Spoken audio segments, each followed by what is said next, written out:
The consistency of passive income is an investor's dream. Constant cash flow from great businesses that pay investors portions of their net income is a peace of mind.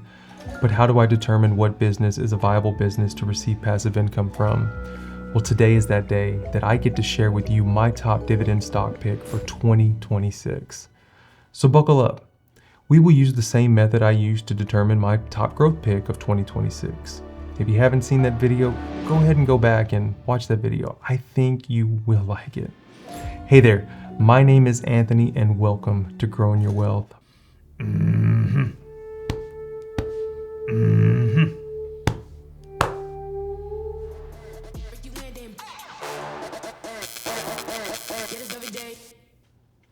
As the professor Jeremy Siegal says, dividends are the primary contributor to long-run equity returns. Yeah, he's definitely not wrong. That's why I want to share my top pick for 2026.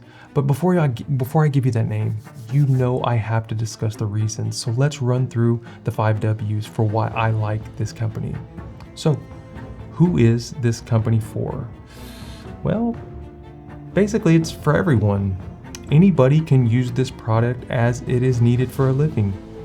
Subjective opinions will always play a factor in use case, but this product is literally for anyone with money. Okay, so who is this mysterious CEO? This person has been running the show since the company went public in 1992.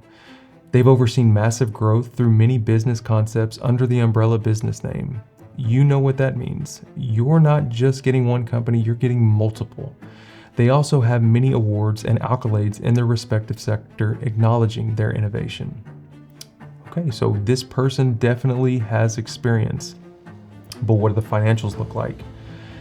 Well, this is where things begin to get confusing. In 2014, this company did $2 billion in total revenue, and at the end of 24, they did $3.58 billion. Okay, not bad. That's a little above average growth at around 5.6% per year. Cash flow had many inconsistencies, and net income, it isn't showing any consistent growth. While this company was heavily impacted by the 2020 pandemic, I'm not making excuses, I'm just trying to be transparent. There is a glimmer of hope in two things on the income statement: gross profit and operating income. These numbers have exceeded pre-pandemic highs, and I don't believe they will slow down anytime soon. So when do I expect to see a positive return on my investment? While I am technically flat on my investment, I can't really seem to stop buying this company. If it goes up, I buy. If it goes down, I buy more. I believe with the trajectory and focus this business has, I'm just going to continue to buy. If I were to base my decision solely on a valuation metric, it only makes sense to continue to buy more shares outside of a dividends reinvested. We need to ask this question: where does the money come from? This specifically is a B2C operation. All of their sales come from the consumer, and if I know anything about the consumer, they have been resilient over the past handful of years. I only expect that to continue outside of maybe a black swan event. Okay, so why are they different? This is the big question, as many businesses are competing for market share in this specific space. I should know. I invested into a business in this space that was doing everything right, and then it eventually went belly up. This company is doing what others really haven't tried yet. They are expanding many businesses to target specific demographics and interests inside of sector. The crazy thing is, the company is a dividend payer that is acting more like a growth company. All right, let's get to it. What is this company? Fine, I'll give it to you. This company is the Cheesecake Factory. What? The Cheesecake Factory? That boring business?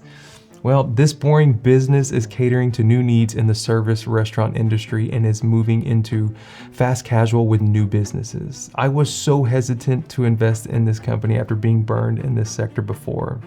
When I invested into the company BurgerFi, they checked all of the right boxes. 2019 and 2020 fast casual of the year, massive expansion, the right people running the business, then they went public. Once they happened, they brought in new management, and that was the beginning of the end. I lost 90% of my investment because I was viewing the business as being ran by old management with blinders on. Fast forward a few years, I was looking for a solid dividend payer with average growth. and I came across the Cheesecake Factory and looked into the CEO David Overton. I saw history, I saw vision, I saw innovation and longevity. He started this business in 1978 with his parents, and through the process of taking it public in 92, David isn't sitting on his hands, paying dividends and barely getting by.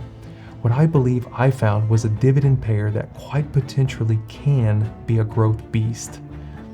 Think of the early stages of Chipotle and Cava. Think about the early days of Olive Garden.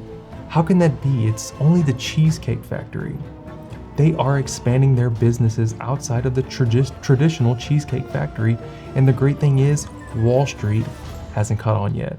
The Cheesecake Factory bought Fox Restaurant Concepts, FRC, for $353 million in 2019, gaining full ownership of its various restaurant concepts. The FRC group includes popular brands such as North Italia, Flower Child, The Henry, Culinary Dropout, Blanco, Zen Burger, Doughbird, and The Arrogant Butcher. Under the Cheesecake Factory's ownership, brands like North Italia and Flower Child have significantly expanded, with FRC locations contributing to the parent company's overall restaurant count. While the exact number changes, FRC Brands adds to the Cheesecake Factory total, which includes its flagship restaurants, North Italia and other FRC concepts, exceeding 370 total restaurants and counting. Ephesians 4:2 says, "Be completely humble and gentle, be patient, bearing with one another in love." This is powerful. As we build our earthly wealth, we must maintain the humility of a lowly beggar. No matter the status achieved financially, we must remember our humble beginnings. All right, if you made it this far, you rock. Don't forget, this is my research, but it can be yours too. Maybe I missed something and you have a different view on the Cheesecake Factory. Let me know in the comments below. Or maybe you have another dividend company you really like. Tell me about the company you have on your radar. If you felt that you received value out of this content, think about liking the video. If you have anyone that could use this information, go ahead and share it with them now. If you haven't subscribed, I'm only here to give you free content. I love you, but it doesn't matter. But if you want to subscribe, go and do it. Until the next time, happy investing and may God truly bless you.